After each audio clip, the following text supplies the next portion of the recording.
Assalamualaikum warahmatullahi wabarakatuh. Sejarah tentang terbentuknya Kota Mekkah. Yuk kita simak penjelasan Ustaz berikut ini. Awal munculnya kemusyrikan, dan itu di tangan seseorang yang bernama Amru bin Luhai. Amru bin Luhai, hafal nama itu, Amru bin Luhai. Nama ini luar biasa ini, karena baginda Nabi SAW mengatakan apa? Aku diperlihatkan Amru bin Luhai di neraka, isi perutnya keluar sambil dia memegangnya. Kan di neraka orang tidak mati, gitu. Gak ada kematian, jadi dia disiksa sambil dia merasakan walaupun semua tubuhnya terpotong-potong tidak mati. Na'udzubillah minan nar. Karena dialah orang yang pertama mengganti ajaran Ibrahim alaihissalam. Kita mulai kisahnya. Di Mekah teman-teman, setelah Ibrahim alaihissalam meninggal, Ismail alaihissalam meninggal, tetap manusia dalam keadaan tentram. Saya terus terang secara pribadi coba menelusuri, artinya mencari tahu berapa tahun kira-kira kisah antara Ibrahim Ismail alaihissalam dengan munculnya Amru bin Luhai, tapi saya tidak temukan. Banyak buku-buku sejarah langsung meringkaskan munculnya perilaku atau munculnya kemusyrikan Jazirah Arab, awal munculnya di tangan Amru bin Luhai. Tapi selisih tahun tidak disebutkan. Intinya setelah meninggal dua nabi yang mulia ini. Kemungkinan besar cukup lama gitu. Di Mekah teman-teman, suku Jurhum, masih ingat tadi suku ini ya? Masih ingat nggak? Baik. Suku Jurhum ini teman-teman berkembang pesat dan sekarang menjadi keluarganya Ismail alaihissalam, karena Ismail juga menikah dari situ, gitu kan? Suku Jurhum ini teman-teman, rupanya dengan adanya musim haji mendapat keuntungan yang banyak, karena mereka dagang makanan, dagang minuman, seperti sekarang. Ya, sampai orang-orang sampai sekarang mengatakan, kalau orang pakar ekonomi Islam mengatakan tempat yang paling menguntungkan seluruhnya itu kalau bisnis di Mekah dan Madinah. Kayak orang punya hotel, orang punya toko, setiap saat ada haji, tiap tahun datang dan jutaan orang pasti belanja lagi gitu. Yang jelas ada satu suku Arab yang lain namanya Khuza'ah. Suku Khuza'ah teman-teman ini suku yang cemburu dengan Jurhum. Dan hidupnya Khuza'ah ini suka berperang. Maka mereka mau datang dan menyerang Mekah supaya bisa merebut Mekah ini dari Jurhum. Bawalah mereka pasukan besar, mereka datang dengan pasukan besar. Jurhum tahu, zaman itu dulu Mekah ada bentengnya, ditutup pintu gerbang. Mereka juga persiapkan, ringkas cerita terjadi peperangan. Setelah beberapa hari peperangan teman-teman sekalian, dengan hikmah Allah, suku Khuza'ah menang. Pendatang baru ini menang. Dan suku Jurhum dikalahkan. Maka ada beberapa pimpinan Jurhum, tapi tidak disebutkan namanya, yang akhirnya mengambil inisiatif sebelum pintu gerbang benteng mereka ditembus, karena mereka sudah lihat ada kekalahan, orang dalam benteng sudah ketakutan. Maka mereka menimbun sumur Zam-Zam. Menimbun, dihilangkan sumur Zam-Zam sama sekali. Dan mereka sepakat untuk tidak ada yang berbicara kalau pasukan Khuza'ah berhasil masuk. Nggak ada yang tunjukkan di mana air Zam-Zam itu. Masuklah mereka dan berhasil memenangkan peperangan teman-teman sekalian, dan memimpin Khuza'ah di Mekah itu ahli sejarah mengatakan antara 300 sampai 500 tahun, tapi tidak ada air. Salah satu raja dari Khuza'ah nanti yang memimpin, ini tidak disebutkan orang yang pertama. Ada juga ahli sejarah mengatakan dia orang pertama, dia yang memimpin peperangan lalu dia masuk ke Mekah. Ada yang mengatakan tidak, dia orang yang sekian datang, raja kesekiannya Khuza'ah. Ringkas cerita ada satu orang namanya Amru bin Luhai ini memimpin. Orangnya sebenarnya Amru bin Luhai ini pemimpin yang sangat disegani, karena secara fisik orangnya tinggi besar, orangnya kuat, dan dia punya sifat. Dasarnya orang-orang Arab pada saat itu adalah karam. Karam itu dermawan, suka memberi makan orang, suka membantu orang. Sampai-sampai dia dengan hartanya sendiri biasa memberikan makan seluruh jemaah haji yang datang pada saat itu. Perilakunya si Amru bin Luhai. Cuma dia bukan orang yang mengikuti ajarannya Ibrahim alaihissalam. Suku yang lain dari luar datang merebut Mekah, gitu kan? Dia nggak ngerti nih ajaran Ibrahim alaihissalam. Dia cuma tahu nih jemaah haji, orang datang ya begitulah, gitu kan? Kemudian dia menggunakan dengan sukunya kesempatan untuk berdagang juga pada saat itu. Amr bin Luhai ini teman-teman sekalian, pada saat dia memimpin, dia mengeluarkan beberapa keputusan yang akhirnya mengubah ajaran Ibrahim alaihissalam. Yang pertama adalah dia memasukkan berhala ke Jazirah Arab. Ceritanya, suatu hari Amr bin Luhai ini pergi ke negeri Syam. Negeri Syam tadi saya bilang Lebanon, Syria, Yordania dan Palestina. 4 negara dulu namanya Syam. Dia pergi ke negeri Syam teman-teman sekalian. Kemudian dia melihat ada orang di sana namanya suku Amalik. Suku ini lagi nyembah-nyembah berhala. Lalu Amr berkata, apa yang kalian buat? Kata suku ini, patung ini mendekatkan kami kepada Allah. Dan kalau kami butuh apa-apa, kami minta kepada patung ini. Patung ini menurunkan hujan buat kami, menyembuhkan penyakit kami, memberikan keturunan buat kami, dan seterusnya. Amr bin Luhai tertarik dengan itu. Lalu dia bilang, kami di Mekah tidak punya air. Nggak ada air Zam-Zam kan, tidak ada air. Dan ini perkataan dia mengatakan kami di Mekah tidak ada air. Kemungkinan kata ahli sejarah lebih tepat dia adalah bukan raja pertama di Mekah, tapi sudah raja kesekian. Jadi sudah kakeknya dulu yang berebut Mekah. Jadi dia ini betul-betul blank, tidak tahu apa-apa. Dia kehilangan informasi tentang masalah air Zam-Zam itu. Maka dia bilang, saya akan beli beberapa patung, saya bawa ke Mekah. Siapa tahu patung ini nanti bisa mendatangkan air buat kami. Maka dia pun akhirnya membeli patung. Dan patung yang pertama dia masukkan ke Mekah namanya Hubal. Patung Hubal. Patung ini dibawa sama dia, kemudian patung tersebut diletakkan di pintu gerbang Mekah. Lalu dia memerintahkan seluruh masyarakat Mekah pada saat itu untuk meminta agar semuanya tiap hari datang minta kepada patung agar Mekah mendapatkan sumber air. Karena dia seorang raja yang disegani pada saat itu dan sudah cukup lama ajaran Ibrahim dan Ismail salam berlalu, maka orang-orang pun mengikutinya. Pada saat itu masyarakat Mekah masih mengenal Allah, tahu haji ini, rumah ini punyanya Allah. Tapi mereka secara rububiyah, secara menganggap Allah itu Rabb, pencipta, mereka yakin. Tapi mereka tidak melakukan ibadah, uluhiyahnya tidak ada. Mereka dalam arti kata ibadahnya ini masih dicampur baur dengan kemusyrikan. Maka yang terjadi teman-teman sekalian, semua orang Mekah pada saat itu mulai menyembah Hubal.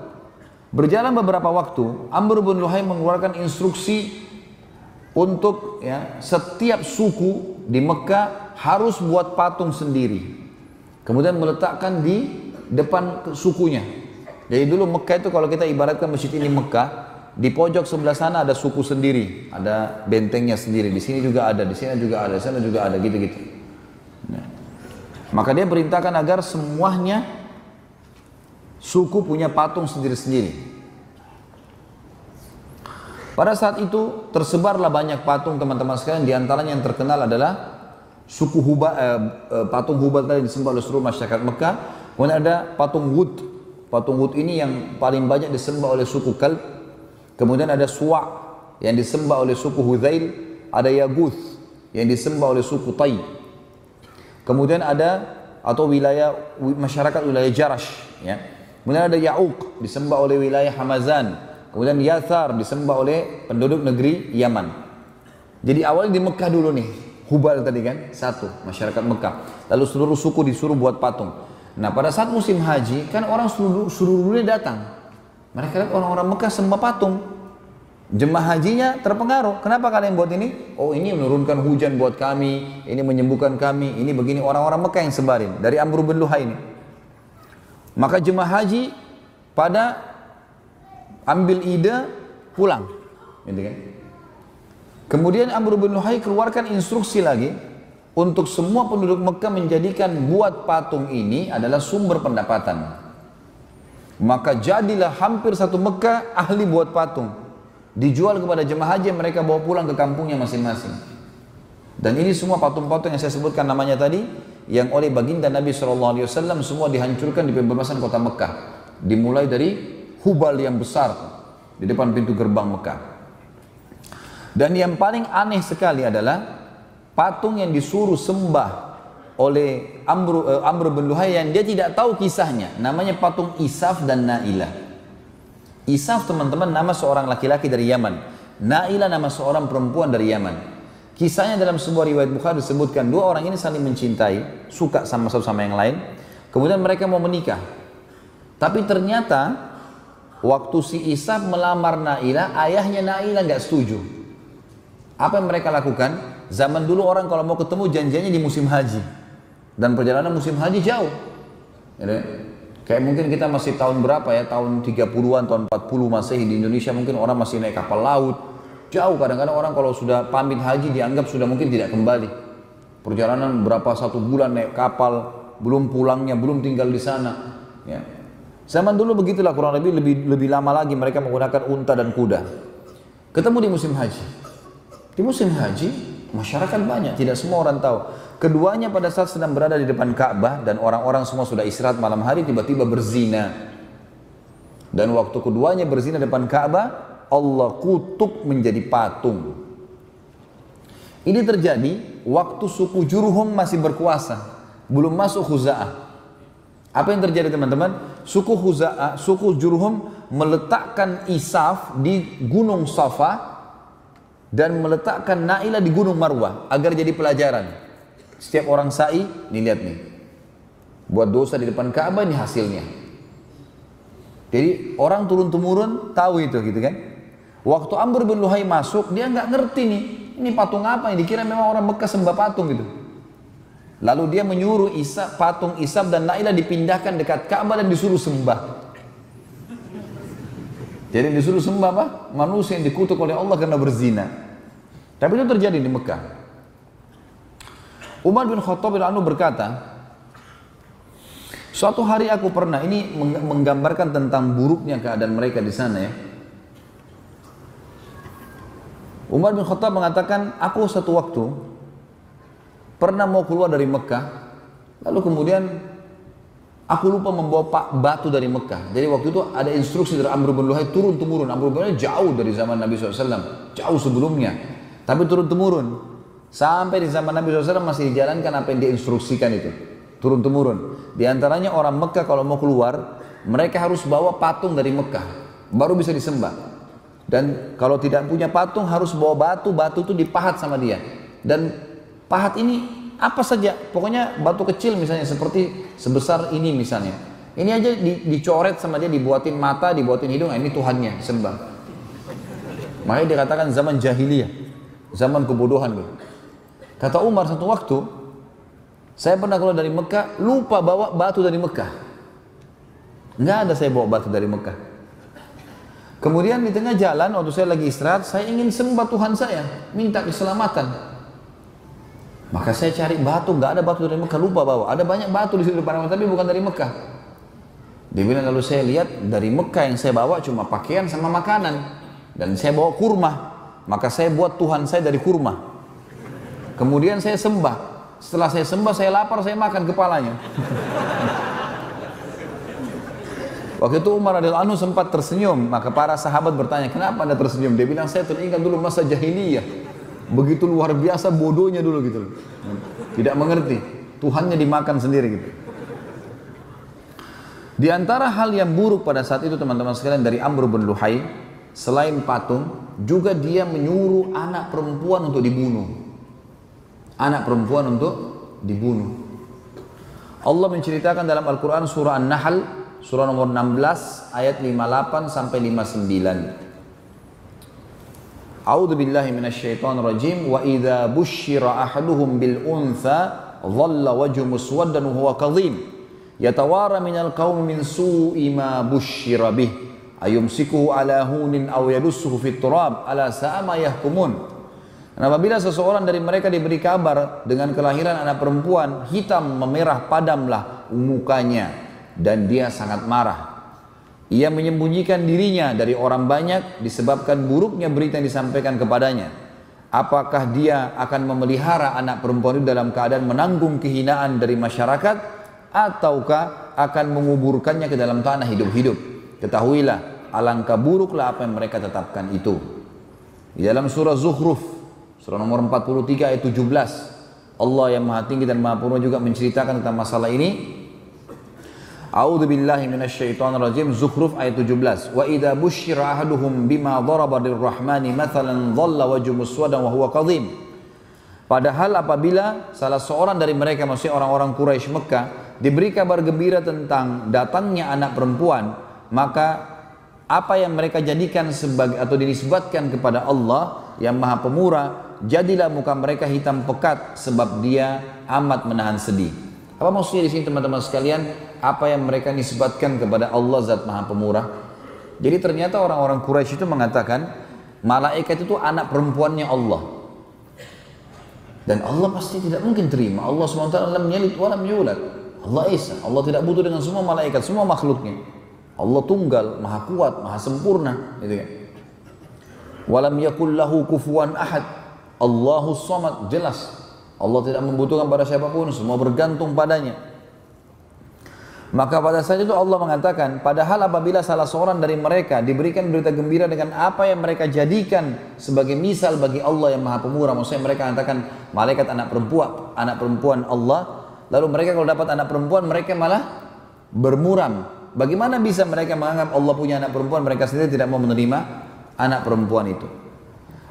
Yang mereka lakukan teman-teman sekalian adalah mereka mengubur anak perempuan itu hidup-hidup, atau mereka harus memeliharanya dalam kondisi mereka malu. Surah Takwir, surah nomor 81 ayat 8. Allah juga mengatakan, A'udzu billahi minasyaitonir rajim, wa idzal mau'udatu su'ilat bi ayyi dzambin qutilat. Dan apabila bayi-bayi perempuan yang dikubur hidup-hidup ditanya, karena dosa apa mereka dibunuh. Baik teman-teman sekalian, selanjutnya yang ketiga yang dikerjakan oleh Amr bin Luhai adalah mengubah talbiyah. Mengubah talbiyah. Tentu anak-anak perempuan ada yang hidup di Mekah ya, tapi hidup itu hanya sekitar mungkin kalau dia punya anak 10 misalnya, atau dia punya anak 5, dia berharap anak perempuannya cuma 1, yang lainnya 4 perempuan. Mengubah talbiyah ini, talbiyah yang masyhur di zaman Ibrahim alaihissalam adalah talbiyah yang disyariatkan dalam syariat Nabi Muhammad alaihi wassalatu wassalam. Labbaik Allahumma labbaik, labbaik la syarika laka labbaik, innal hamda wan ni'mata laka wal mulk la syarika lak. Artinya, aku menjawab panggilanmu ya Allah, aku menjawab panggilanmu dengan santun ya Allah. Labbaik, ini kalimat yang baik ya. Makanya teman-teman didik anak-anaknya agar kalau kita panggil dia mengatakan, misal nak sini, labbaik. Kata-kata labbaik ini santun. Dalam orang Arab itu menggunakan untuk, iya saya menjawab panggilanmu dengan santun. Ya. Saya menjawab panggilanmu ya Allah, karena kita di sini mengatakan labbaik Allahumma. Allahumma berarti Allah. Ya Allah, aku menjawab panggilanmu dengan santun. Aku menjawab panggilanmu dengan santun dan tidak ada sekutu bagimu. Sesungguhnya segala puji-pujian dan nikmat serta kerajaan hanya milikmu dan tidak ada sekutu bagimu. Sampai sini adalah talbiyah yang masyru'. Talbiyah yang dianjurkan.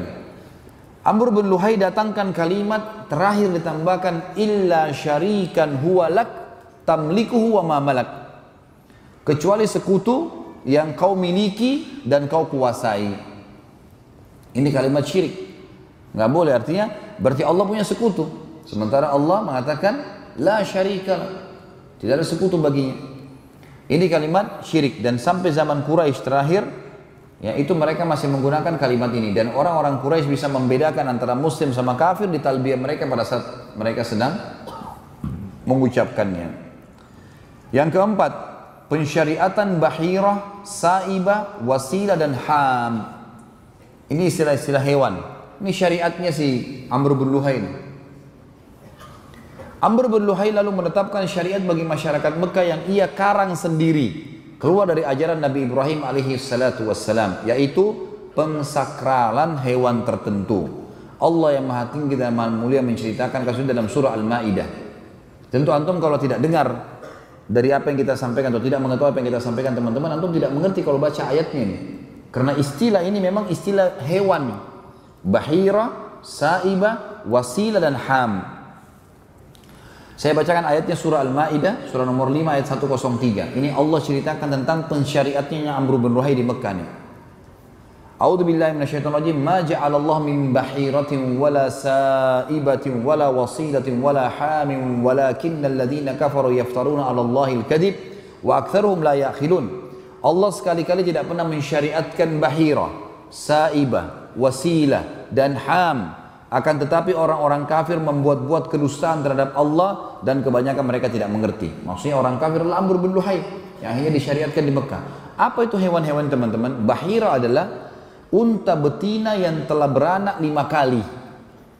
Jadi kalau ada unta betina melahirkan sampai 5 kali dan anak kelimanya jantan.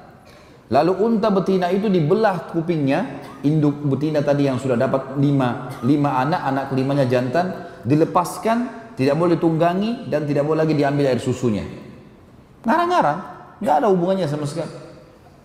Unta melahirkan 5 anak, anak kelimanya jantan, apa hubungannya gitu? Kupingnya dipotong, tidak boleh lagi diganggu gugat. Itu namanya bahira. Allah mengatakan Allah tidak pernah sekali-kali mensyariatkan bahira. Nggak ada hubungannya. Kemudian dikatakan wasilah atau sa'ibah. Bahiratin wala sa'ibah. Sa'ibah adalah unta betina yang dibiarkan pergi kemana saja karena suatu nazar. Seperti jika seorang Arab jahiliyah akan melakukan sesuatu atau perjalanan yang berat, maka ia bernazar akan menjadikan untanya sa'ibah bila maksud atau perjalanannya berhasil dengan selamat. Jadi sa'ibah itu orang beli unta nih, orang jahiliyah beli unta, lalu dia bilang, kalau saya berhasil nanti, saya berhasil dalam perjalanan saya, atau menikah dengan fulana, atau saya berhasil usaha saya, ini nanti saya jadikan sa'ibah. Sa'ibah adalah unta yang dibiarin saja, nggak diganggu gugat. Kayak kalau kita diwakafin atau apa, pokoknya begitu. Tapi masalahnya, unta sa'ibah nggak boleh ada yang sentuh, gitu. Dibiarin aja, nggak boleh ditunggangi, nggak boleh diambil susunya, nggak boleh disembeli dan seterusnya. Yang ketiga, wasilah. Wasilah ini seekor domba betina melahirkan anak kembar yang terdiri dari jantan dan betina. Jadi domba betina punya anak kembar, jantan dan betina. Maka yang jantan disebut wasilah, tidak disembeli dan diserahkan kepada berhala. Ini suci. Kalau ada domba betina punya anak kembar, laki-laki dan perempuan, jantan dan betina, yang jantannya ini suci, harus diberikan kepada berhala, cuma boleh disembeli untuk berhala. Yang terakhir ham adalah unta jantan yang tidak boleh diganggu gugat lagi karena berhasil membuntingkan unta betina 10 kali. Aneh betul ini syariatnya. Tapi begitulah syariat dia. Begitulah syariat dia yang memang dia syariatkan ke masyarakat Mekah supaya orang-orang Mekah mau mengerjakannya, dan itu dijalankan oleh mereka. Allahu a'lam. Jadi ini teman-teman sekalian, bahasan kita berhubungan dengan masalah sirah tentunya, dan nanti kita akan masuk insya Allah di pertemuan akan datang tentang keadaan masuknya agama Yahudi dan Nasrani di Jazirah Arab. Ini akan kita bahas insya Allah nanti di pertemuan akan datang, dan seperti saya janjikan saya akan bacakan beberapa pertanyaan, tapi teman-teman sekalian tolong bertanya sesuatu yang belum difahami. Dan kalau sudah pernah, dan sesuai dengan tema kita, dari tadi pagi boleh, dari tadi pagi sampai sekarang sesuai ditanya. Kalau sesuai dengan bahasan insya Allah saya jawab. Kalau enggak usah teman-teman. Kalau sudah paham, sudah pernah tanyakan kepada seorang ustadz, sudah ada dalilnya, enggak usah tanya lagi. Berdasarkan penjelasan Pak Ustadz, kambing dan domba hewan yang luar biasa baik, namun ada lambang-lambang syaitan menggunakan bintang terbalik dengan kepala kambing sebagai simbolnya, biasa digunakan alat musik keras. Apakah ini konspirasi? Bagaimana tanggapan Pak Ustadz dengan cara dan bagaimana cara menanggapinya? Gak usah ikut-ikutan dengan simbol mereka. Islam tidak mengenal simbol-simbol bintang, simbol-simbol syaitan, gitu kan? Dalam Islam kan tidak ada, tidak perlu antum mengenal, oh saya ini Sagittarius, saya Taurus, saya apa, enggak perlu semua. Enggak ada urusannya sama sekali. Sibuk baca tiap bulan ini saya dapat apa ramalan. Jodohnya lah, rezekinya lah, apalah, warna kesukaan, enggak boleh dalam Islam. Kata Nabi SAW, siapa yang mendatangi dukun, peramal, penyamun, makna lain juga adalah membaca, melihat, mengikuti instruksi dukun, peramal, penyamun, penyihir, tidak diterima sholatnya 40 hari. Ada orang beli majalah khusus untuk baca itu. Paling pertama cari itunya, ramalan-ramalan, ini semua tidak boleh.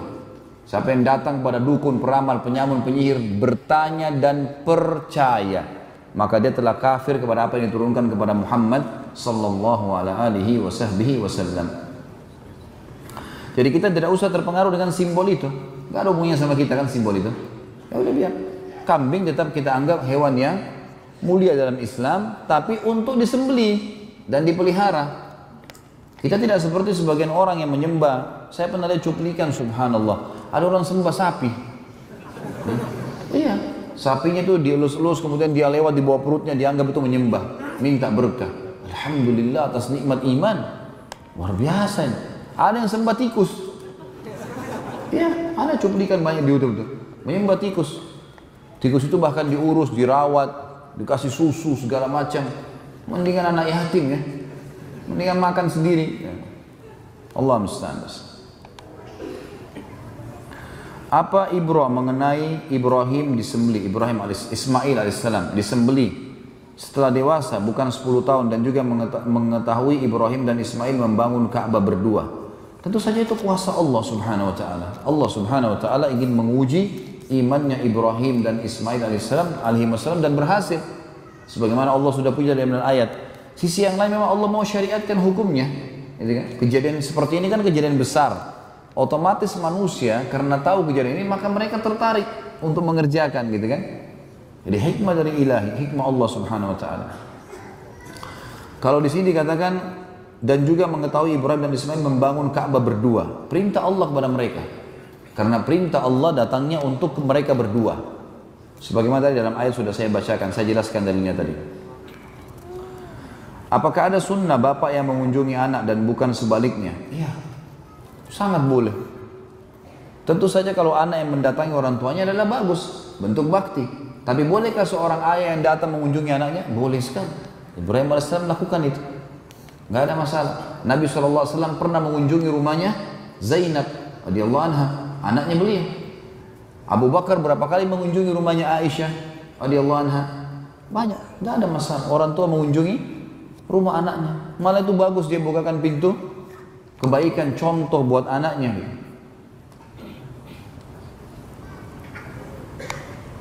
Apa batasan muamalah dengan ahli bidah? Apa boleh senyum, salaman, bercanda? Kita lihat dulu teman-teman, bidah apa ini? Jangan sembarangan juga gitu. Ya, karena ada bidah mukaffirah, ada bidah yang sampai pada tingkat mengkafirkan. Seperti misal menyembah-nyembah berhala. Bidah kan berarti perbuatan yang baru gitu kan? Yang Nabi SAW tidak contohkan. Menyembah berhala, minta pakai jin, minta pada kuburan dan seterusnya, itu minta pada kuburannya ya, bukan minta pada Allah. Maka itu adalah mukaffirah, berbahaya. Kalau orang seperti ini diingatkan, dinasihati, diluruskan. Kalau tidak mau ya kita menghindar, menjauh dari dia. Kita menjauh, gitu kan. Kalau itu adalah bid'ah yang sifatnya bukan mukaffirah, dalam arti kata bid'ah yang memang tidak dicontohkan dalam Muhammad SAW tapi tidak membawa pada kekufuran, gitu kan. Maka ini tidak harus ditinggalkan. Kita memberikan salam. Kalau orang bersalaman kita salaman sambil kita nasihatin tentunya. Sambil kita nasihatin, doain. Karena ini adalah sesuatu yang dia perlu dakwah. Insya Allah kalau kita niatnya baik mereka akan bisa berubah.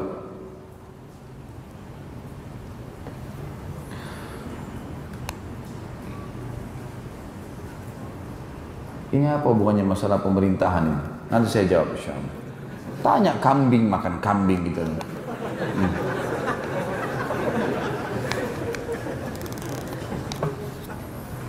Ustadz, setelah daurah iman saya meningkat, apa bisa jadi kesyirikan? Kenapa syirik? Iman kepada Allah, malah itu bagus ya. Tujuannya memang itu, gak ada hubungannya sama sekali ya. Dan justru tujuan majelis ilmu itu ya. Aneh-aneh saja.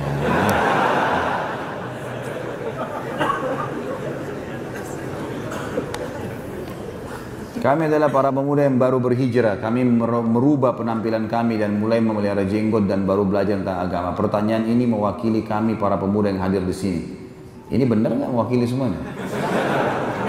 Berilah kami nasihat agar bisa tetap konsisten seperti ini, agar kami bisa tetap semangat dalam menjalani sunnah secara terus menerus. Teman-teman sekalian, sesuatu yang mengubah seseorang menjadi lebih baik adalah prestasi. Menjadi lebih baik adalah prestasi, dan tolak ukur kebaikan adalah sesuai dengan syariat Allah. Kalau antum berubah menjadi baik dan berada di rel agama Allah, berarti itu sebuah prestasi. Yang bukan prestasi teman-teman kalau kita terus dalam keadaan buruk. Saya berikan beberapa kaidah. Yang pertama, teman-teman sekalian, selalulah mendekatkan diri dengan Allah, bertakwa kepada Allah tentunya, dengan mengerjakan ibadah sambil menikmatinya, kayak sholat, coba lebih tenang, konsentrasi, atur bacaannya, pilih surah-surah yang baik, dibaca dengan tartil, rukuk berikan haknya, sujud, pada saat antara azan dan iqamah berdoa kepada Allah, hadirkan hati, puji sang pencipta Allah, wahai zat yang telah mengizinkan aku mengangkat kedua telapak tanganku, zat yang melihatku, zat yang mengizinkan darah mengalir di urat-urat sarafku, zat yang telah menempelkan kulit di tulangku, yang menempelkan kulit di dagingku dan otot-ototku, serta yang melekatkan otot-ototku pada tulangku, yang mengisi tulang-tulangku dengan sumsum, yang mengizinkan aku mengucapkan kalimat-kalimat yang mulia ini. Aku memujimu sebagaimana kau layak dipuji sang penciptaku. Aku memujimu, aku membacakan salawat pada Nabi Muhammad SAW. Lalu kemudian kita masuk, ya Allah, sembuhkan penyakitku, mudahkan urusanku, istiqomahkan, dan seterusnya. Biasakan berdoa, berzikir dengan tenang. Subhanallah, subhanallah, subhanallah. Renungi isinya. Jangan seperti orang kumur-kumur. Subhanallah, subhanallah, subhanallah, alhamdulillah. Ibadah, istiqamah, artinya bertakwa kepada Allah dengan memperbaiki ibadah. Yang kedua, jangan pernah tinggalkan majelis ilmu. Ilmu teman-teman yang membuat, sekarang saya tanya, jujur jawab apa adanya, bukan karena saya, siapapun yang hadir teman-teman. Kalau seseorang dai datang menyampaikan sesuai dengan Al-Quran dan Sunnah, demi Allah iman antum bertambah. Nggak mungkin tidak. Sama nggak imannya sebelum hadir dengan sudah hadir? Hah? Beda, pasti beda. Karena yang kita dapatkan memang wahyu dan targetnya memang mengubah, menambah keimanan. Maka majelis ilmu harus teman-teman, tidak bisa tidak. Nggak boleh ada hari tanpa ilmu ini. Yang ketiga, atur sebuah kaidah penting. Dalam jiwa kita ada hal yang berpengaruh. Perasaan dan akal. Perasaan dan akal. Jadikan perasaan antum tunduk dengan akal. Jadi gini, misal perasaan antum ingin sekali makan bakso tapi di Jawa Timur. Perasaannya begitu.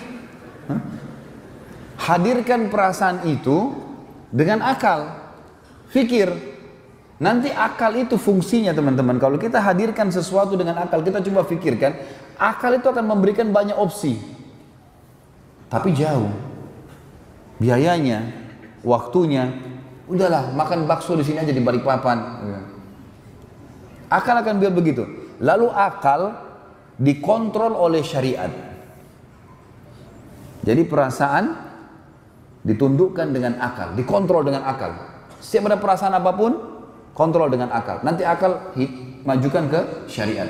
Seseorang anaknya meninggal, perasaannya sedih. Hadapkan itu dengan akal. Fikir, maka akal akan memberikan opsi. Ini sudah mati, mau nangis, mau teriak, nggak bisa hidup. Harusnya begini, harusnya begitu. Lalu akal dikontrol dengan syariat. Ini penting kaidahnya. Ini teman-teman kalau antum jadikan prinsip hidup akan sangat memecahkan banyak masalah.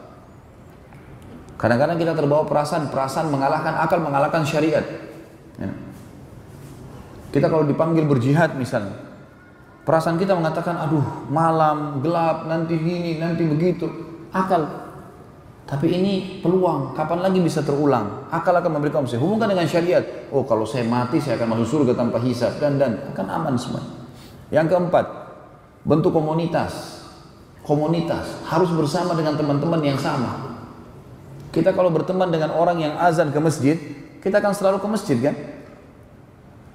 Kalau antum mau berprestasi teman-teman, berteman dengan orang-orang prestasi. Kita kalau berteman misal contoh urusan dunia dengan pengusaha, 10 orang semua teman kita pengusaha, kita sedikit banyaknya kan terpengaruh dengan mereka. Karena mereka tiap hari bicara, kita ambil barang dari mana, modalnya bagaimana. Kita awalnya mungkin kikuk kalau nggak pernah usaha, tapi lama-lama kita akan terbiasa. Kalau antum berteman dengan pengangguran, jadi kita jadi pengangguran juga karena tiap hari mereka berlihai-lihai, malas-malas, orang mau kerja, untuk apa kerja, sini aja ngopi. Duduk sini main catur. Apa manfaatnya main catur? Oh, jadi ahli perang. Memangnya kuda di medan perang bisa jalan L? Hah? Dari mana itu? Ngarang-ngarang. Strategi perang, angkat pedang, belajar, itu benar. Melempar tombak, bukan main itu. Buang-buang waktu berjam-jam di pinggir jalan, tidak ada manfaatnya. Gitu. Jadi kita kalau bergaul sama orang prestasi, kita prestasi. Saya pernah pengalaman pribadi teman-teman waktu di Madinah. Saya usahakan teman-teman dekat saya orang yang prestasi. Saya bingung lihat teman saya dulu. Ada satu orang Somal, namanya Abdurrahman, Masya Allah. Beliau selesai S3 di Madinah. Selalu ranking 1, selalu lulus itu cum laude nomor 1. Dan dulu di Madinah itu kalau lulusnya mumtaz, itu dapat uang 1.000 real dari kampus. Saya lihat orang ini, apa kelebihannya orang ini? Akhirnya saya lakukan 2 hal. Yang pertama, saya coba mau ikutin. Saya bilang sama dia, akhi, ba'da sholat, nanti habis sholat, isya, ke kamar saya mau hidangkan teh, kita duduk ngobrol-ngobrol. Dia bilang, ya taib, datang, karena dia kenal saya gitu. Di kamar ini saya sudah siapin teh, sudah siapin biskuit, dan saya siapin kertas sama pulpen mau nyatat. Dia mau bicara apa ini orangnya komplot nomor 1, pasti bicaranya ilmu terus gitu. Begitu masuk di kamar saya, 2 jam duduk bicaranya masalah nikah.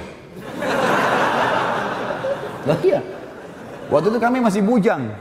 Nanti kalau anak menikah sama ini perempuan begini, hak mubah bicara masalah hukum syariat, tapi 2 jam ini bicara. Saya pikir tadi mungkin kita kembali ke rujukan kitab ini, syekh ini, buku ini, tulisan begini di halaman sekian. Saya udah nggak ada tulisan, tapi saya juga nggak ngorek, biarin aja. Besok saya undang lagi yang kedua kali, sama lagi. Ini berarti orang ini biasa. Saya ubah sekarang, saya coba ke kamarnya, disambut sama dia, ahlan gini, cerita masalah negaranya. Nggak ada bicara masalah. Ini kita 14 mata pelajaran. Semuanya nilainya dia 190, 199, 90. Nilainya luar biasa. Apa sih prestasinya orang ini? Saya lakukan yang kedua. Di kampus, di kelas. Dia jalan, saya jalan sama-sama. Begitu masuk kelas, sebutlah satu kelas sama saya. Saya dapat rahasianya di situ ternyata teman-teman sekalian. Jadi ini kita lihat orang yang berhasil, ikutin, coba lihat. Hasilnya luar biasa. Saya lihat di kelas, dia kalau masuk dosen, 5 dosen satu hari, dia duduk, dia ambil meja itu, dia duduk di depan sekali. Kalau dosen sudah datang, lalu kemudian dia konsentrasi. Banyak teman-teman nggak perhatikan, karena saya memang kejarnya mau target dia, saya duduk di belakangnya. Saya lihat orang ini buat apa? Diambil pulpen sama kertas, dosen ngomong. Masuk materi usul fikih misalnya, dijelaskan tentang perkataan Imam Malik, ya, perkataan ahli Madinah bisa jadi hujjah dan seterusnya. Ditulis sama dia. Setiap syekhnya sudah jelaskan sesuatu, dia bilang, sebentar syekh, yang anda jelaskan tadi itu seperti ini kah maksudnya? Ini yang saya fahamin. Tak diterangin sama dia. Setelah itu dia bilang, benar nggak syekh? Syekhnya bilang benar, sudah begitu yang saya maksudkan. Tapi dia pakai terangkan dengan caranya dia. Baik, kalau saya jawab ujian begitu bisa nggak? Bisa. Oke, baik, jalan. Jadi dia ini di kelas teman-teman seperti dia sama dosen saja. Yang lain ini tidak dipedulikan sama dia. Dia belajar, tanya terus. Di belakang ada yang tidur, di sana ada yang tidur. Dan subhanallah, karena dia buat itu, jadi dia tulis di bukunya seperti apa yang dia fahamin, dan dosen sudah ACC kan. Itu subhanallah, hari ujian, buku tulisnya difotokopi sama orang-orang. Semua mahasiswa banyak yang fotokopi, dibaca bukunya. Saya jadi berpikir, berapa banyak pahalanya ini orang ini. Karena bukunya ditulis kan tebal, banyak tulisan, dan 14 mata pelajaran hampir semua ditulis. Kemudian saya lihat, oh ini pahalanya besar sekali, sampai bukunya itu ditaruh di tempat fotokopian, orang tinggal tanya, buku tulisnya Abdurrahman. Nah, orang fotokopian sudah tahu. Oh iya. Saya coba buat sama, saya coba ikutin. Saya coba ikutin orang ini. Begitu masuk kelas, dia di sana, saya di sini. Dia bertanya, saya bertanya. Apa yang dia buat, saya buat, ciplak saja. Tapi memang bertanya tidak paham ya. Bentar syekh, gini syekh, dialog. Sampai akhirnya ada materi, ya kebetulan ini, karena saya senang sekali dengan sirah, yang makanya saya susun. Sirah ini ada dosen datang, beliau aslinya Afghanistan, aslinya tapi sudah warga negara Saudi. Beliau memang ketua waktu itu ketua bidang sejarah di kampus, di fakultas saya gitu, fakultas dakwah. Beliau bilang tulis semuanya, tulis. Jadi saya tulis, apa yang saya tulis. Awalnya teman-teman sekalian saya kegugupan juga nulis. Jadi kadang-kadang masih berantakan. Sampai mungkin 3 bulan lah saya adaptasi. 3 bulan itu, alhamdulillah setelah 3 bulan saya bisa nulis ayatnya pakai tinta warna merah, tulisan umumnya pakai warna hitam, gitu kan. Sudah rapi, sampai waktu dosen itu mau ujian, dia bilang, karena dia datang cuma ngobrol aja masalah sejarah, dia bilang sama teman-teman di kelas, kampus, siapa yang nulis materi saya selama satu periode ini? Semua angkat tangan, saya juga termasuk teman-teman angkat tangan. Kemudian dibawa sama dia di rumahnya, lalu dia kembali. Lalu dia bilang, subhanallah kalimatnya dia bilang, yang bisa saya referensikan ini, punyanya Basalamah nih, buku tulis. Padahal itu waktu itu ada bukunya si Abdurrahman. Gitu kan. Direferensikan untuk fotokopi itu dibaca gitu. Waktu hari ujian, itu buku saya sama bukunya Abdurrahman, dua-duanya sama-sama. Di fotokopi orang-orang. Gitu kan. Dan pada saat lulus, nilainya sama nilai saya tidak jauh. Sama-sama, betul dia masih lebih tinggi dari saya, Masya Allah, tapi sama-sama dapat 1.000 real. Sama-sama lulus dengan mumtaz, gitu kan. Oh ternyata caranya cuma dekatin orang prestasi. Kita dekatin pengangguran jadi pengangguran. Gitu kan. Saya di Jakarta berteman sama, saya kalau ketemu orang ini prestasi nggak dia? Gitu. Saya ngobrol sama dia, ada manfaatnya nggak? Mungkin urusan pendidikan anak kah, usaha kah, masalah keimanan kah? Kalau duduk ngobrol kosong untuk apa? Apa manfaatnya? Harus seorang mukmin punya nilai, detik hidupnya mahal gitu. Jadi antum harus bentuk komunitas. Kalau satu orang jalan dengan baju koko sendiri dengan kopiah, dia masih malu. Tapi kalau dia jalan dengan 5 orang sama-sama semua penampilannya, seorang akhwat jalan pakai jilbab besar atau pakai cadar sendirian, masih malu. Tapi kalau 5-10 orang yang jalan, beda kan? Maka komunitas itu penting sekali.